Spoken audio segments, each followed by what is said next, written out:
नमस्कार, मैं हूं पुण्य प्रसून वाजपेयी।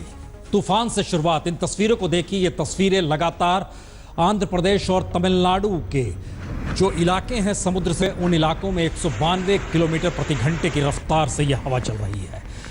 बेचैनी लोगों में दोनों जगहों पर है। कुल 4 मौतें हो चुकी हैं, फ्लाइट्स रद्द है, पूरे इलाके में बिजली भी ऑफ कर दी गई है और उन तमाम जगहों पर जो स्थिति है वो शायद इस तरीके से भयानक है। इस बारे में हम पूरी रिपोर्ट आपको 10:30 बजे दिखलाएंगे।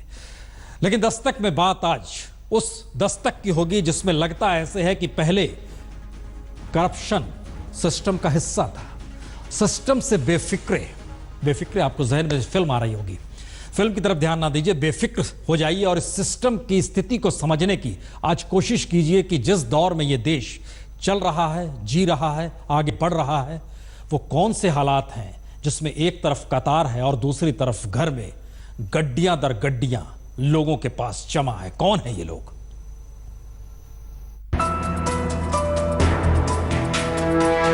बेलूर में 24 करोड़ तो दिल्ली में 15 करोड़ 65 लाख, चेन्नई में 10 करोड़ तो चित्रदुर्ग में 5 करोड़ 70 लाख, गोवा में 1.5 करोड़ और उसके बाद मुंबई से लेकर कोलकाता और जयपुर से लेकर पुणे तक, यहां तक कि गाजियाबाद से लेकर गुरुग्राम यानी गुड़गांव तक लाखों के नए नोट जब्त किए जा चुके हैं।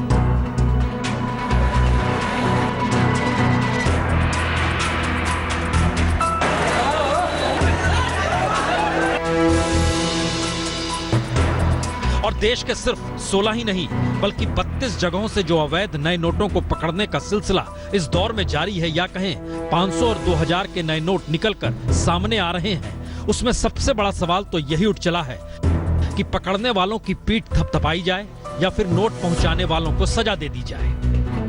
क्योंकि संयोग से जिन्होंने नोट पहुंचाए और जिन्होंने नोट पकड़े दोनों ही सरकारी मुलाजिम हैं, या कहें उसे सिस्टम का हिस्सा है जिस सिस्टम पर भरोसा कर देश को कैशलेस बनाकर बैंकिंग सर्विस से जोड़कर भ्रष्टाचार मुक्त या कालाधन मुक्त होने का सपना देखा और दिखाया जा रहा है।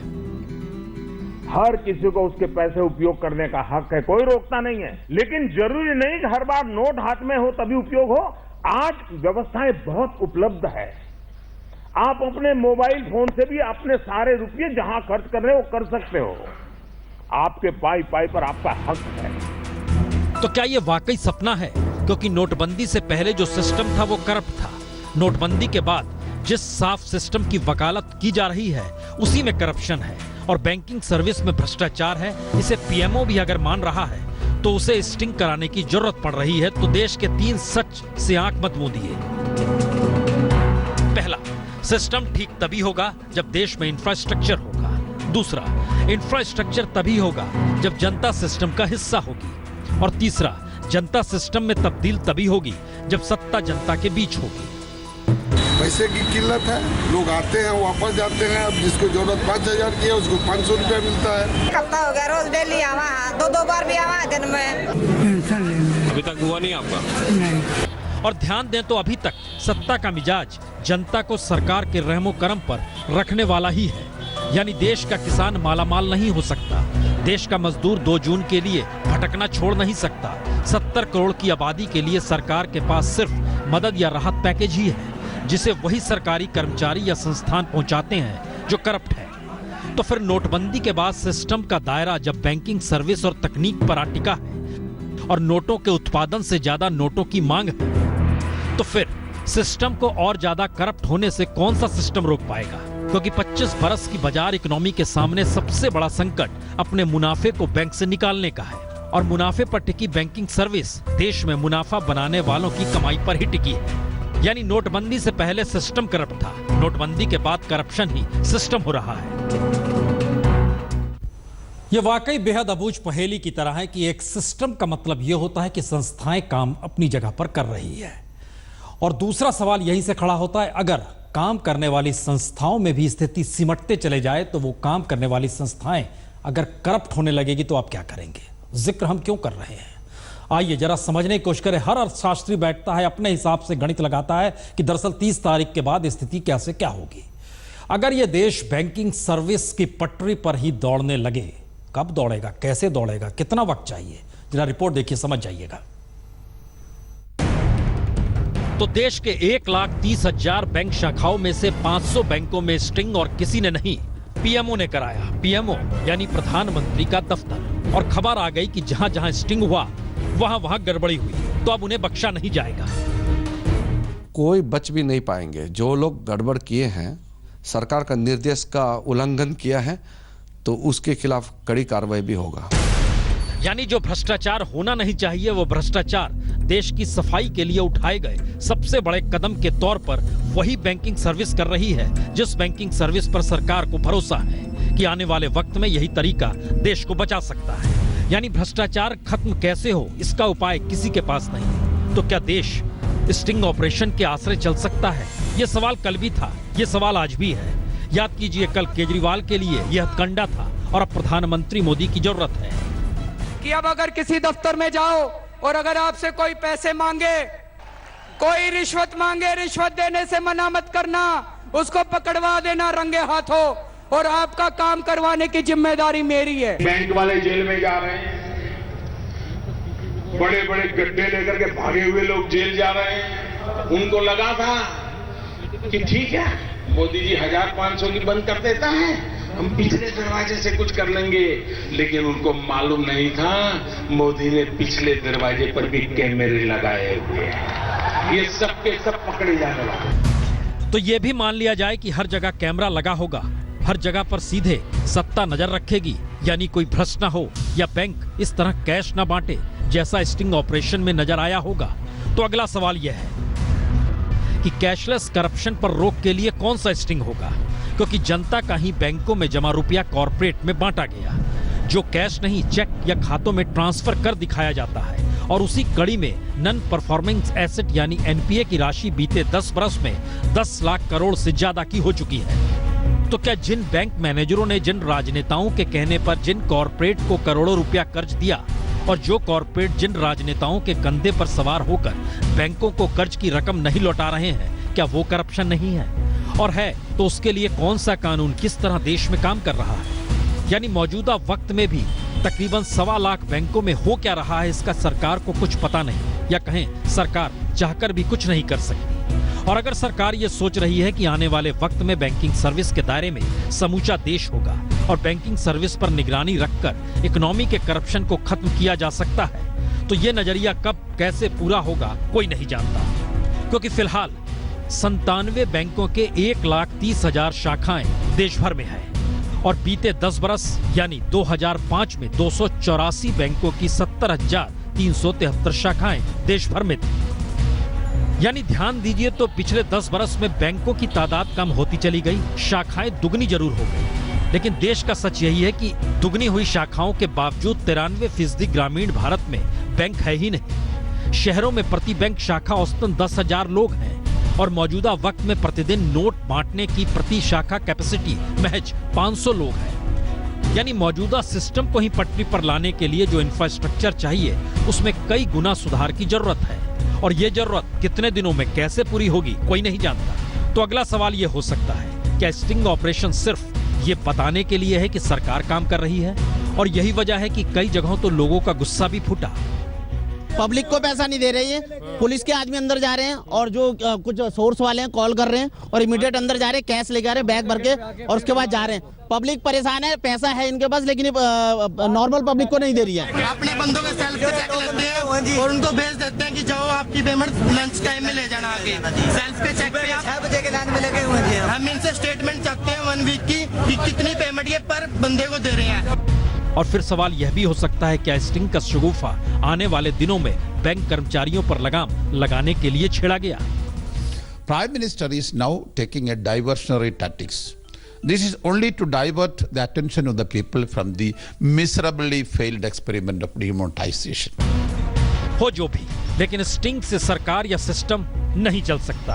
हाँ, बदइंतजामी को कुछ दिन तक छुपाया जरूर जा सकता है, क्योंकि सरकार को भी बाखूबी मालूम है उसके पास वक्त सिर्फ 30 दिसंबर तक का है। उसके बाद दांव पर प्रधानमंत्री मोदी का ही वचन होगा। तो सवाल यह नहीं कि कौन कितना किस रूप में बेफिक्र है, मुश्किल तो इस दौर की सबसे बड़ी यह हो चली है कि प्रधानमंत्री हो या विपक्ष में खड़े राहुल गांधी, दोनों की जुबान जरा सुनिए। एक कहता है मुझे पार्लियामेंट में बोलने नहीं दिया जाता, दूसरा शख्स कहता है मैं बोलूंगा तो भूकंप आ जाएगा। कौन क्या किस रूप में कैसी बातों का जिक्र करेगा पार्लियामेंट में, और उस पार्लियामेंट से इतर देखा जा रहा है डिजिटल इंडिया। इन दोनों को जरा जोड़ के समझने की कोशिश कीजिए और इस रिपोर्ट को देखिए। अगर प्रधानमंत्री मोदी संसद में कहेंगे तो क्या कहेंगे, और अगर राहुल गांधी ही संसद में कहेंगे तो क्या कहेंगे।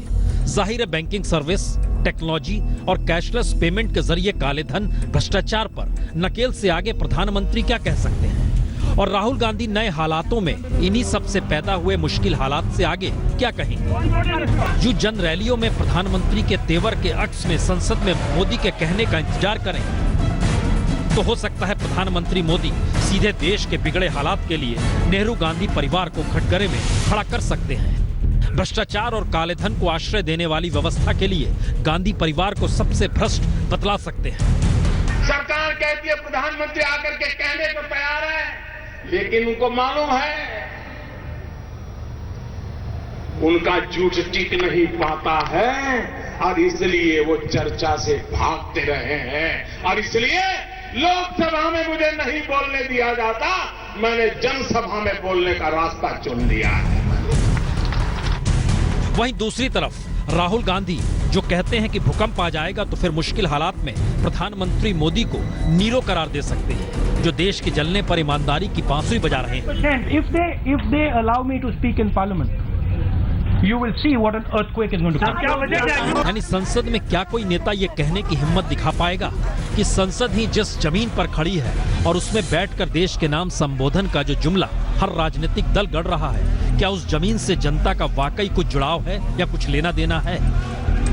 यानी सवाल सिर्फ प्रधानमंत्री मोदी या राहुल गांधी भर का नहीं है, सवाल है बीते 34 दिनों में क्या किसी ने ईमानदारी से संसद में बताया कि उनकी राजनीतिक पार्टी चलती कैसे है, कॉरपोरेट को अरबों रुपए की टैक्स रियायत क्यों दे दी जाती है, और गरीबों के लिए सिर्फ सरकारी पैकेज ही क्यों चलता दौड़ता दिखता है। यानी जिस काले धन और भ्रष्टाचार की खोज नोटबंदी के बाद कतारों में खड़े लोगों के मुश्किलों में टटोला जा रहा है, उसके भीतर का सच तो यही है कि राजनीतिक व्यवस्था ने खुद को जनता के प्रति जिम्मेदार माना ही नहीं है। कॉरपोरेट या निजी पूंजी की इकोनॉमी का इंफ्रास्ट्रक्चर ही देश चला रहा है, और सत्ता पूंजी के आश्रय व्यवस्था चलाती है, ना कि मानव संसाधन के आश्रय, यानी इस देश की जनता के आश्रय। यानी भ्रष्टाचार कौन करता है ये बताने के लिए किसी सिस्टम की जरूरत नहीं है, और काला धन किसके पास है ये जानने के लिए बैंकिंग सर्विस की जरूरत भी नहीं है। जरूरत तो सिर्फ इस सच के साथ खड़े होने की है कि कानून और संवैधानिक संस्थान अपनी अपनी जगह अपना अपना काम करे। अन्यथा संसद के बाहर जिस जनवाद का ऐलान हर कोई कर रहा है, आखिर में तर्क तो यही दिया जाएगा। संसद में बोलते हैं तो 500 सांसद सुनते हैं, रैली में बोलते हैं तो लाखों सुनते हैं, तो आने वाले वक्त में यूट्यूब या डिजिटल के जरिए भाषण दे देंगे तो करोड़ों लोग सुन लेंगे। देश उतना ही जल्दी गरीबी से मुक्त होगा। यह वाकई अजीबोगरीब स्थिति है। देश में डेमोक्रेसी है, संविधान है, उन सब के मद्देनजर लोकतंत्र का मंदिर संसद है। जनवादी तरीके से देखिए तो रैली है, लोग भाषण सुन के तालियां बजाते हैं, उसके बाद चुनाव होते हैं, अब जीत कर आते हैं, जीतने के बाद निर्णय ले लिए जाते हैं और सुप्रीम कोर्ट कहता है बताइए कहीं यह असंवैधानिक तो नहीं। बहुत तेरे सवाल हर जहन में, लेकिन एक सवाल कभी नहीं मिल पाया नेहरू के दौर से अब तक किसी को भी जवाब, कि एक तरफ कतार दर कतार और दूसरी तरफ चंद हाथों में गड्डियां दर गड्डियां, ये कैसे हो जाता है। दिल्ली में ही एक शख्स पकड़ में आया है, देखिए जरा।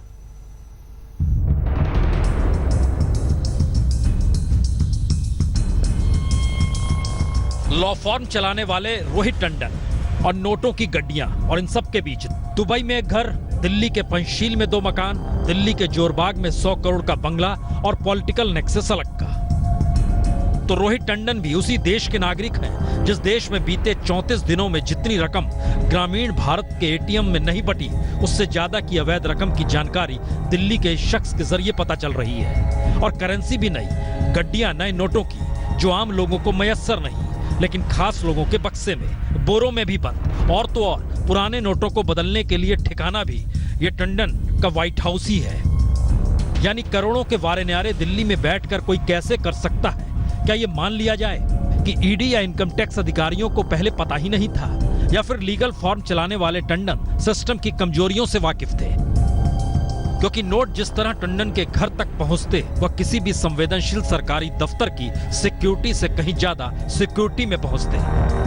मसलन सीसीटीवी से लेकर इलेक्ट्रॉनिक अप्लायंस सीधे टंडन साहब के मोबाइल से जुड़ा है। और वजह भी यही, जब छापा पड़ा तो रोहित टंडन ने मोबाइल में मॉनिटरिंग फीचर्स ऑन किया और पूरी रेड लाइव ही देख ली। यानी जो शख्स लॉ फॉर्म जूसिस के जरिए होटल, कॉर्पोरेट, रियल एस्टेट और राजनेताओं की मुश्किलों को कानूनी तौर पर बीते 10 बरस से दूर करता रहा हो, जिसके बेटे की शादी में पिछले बरस ही सत्ता के कद्दावर भी पहुंचे हो, दुनिया के कई देशों के बैंक में अकाउंट भी हो, वहां से 13 करोड़ 65 लाख रुपए जब्त कर क्या वाकई पीठ ठोकी जा सकती है? ये बड़ी कामयाबी है, क्योंकि इसमें महत्वपूर्ण बात यह है कि जो 2.60 करोड़ 2000 के नोट्स हैं, उसकी अभी इनकम टैक्स वाले इन्वेस्टिगेट कर रहे हैं कि उनका सोर्स क्या है।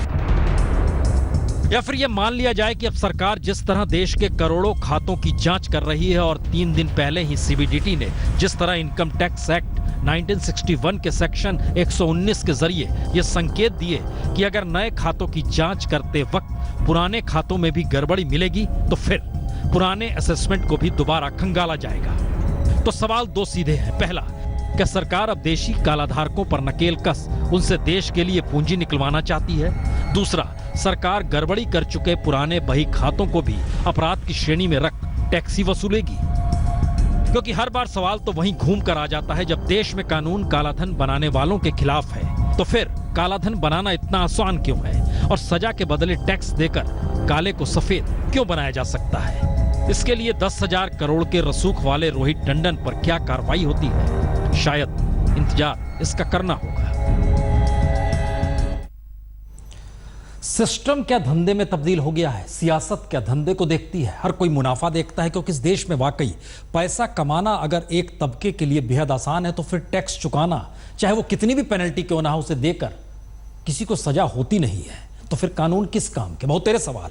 और इस सिस्टम की शायद सबसे बड़ी कमजोरी यही है कि चुनी हुई सत्ता से इतर बिना चुनी हुई ताकत किस रूप में किसे कब कैसे डरा दे, यह भी देखिए। यह बेफिक्र नहीं, यह रईसी है। तो गुजरात भी है और साहिब भी है। ऐसे में कौन सा गीत सुनेंगे, जरा सुनिए संभल के।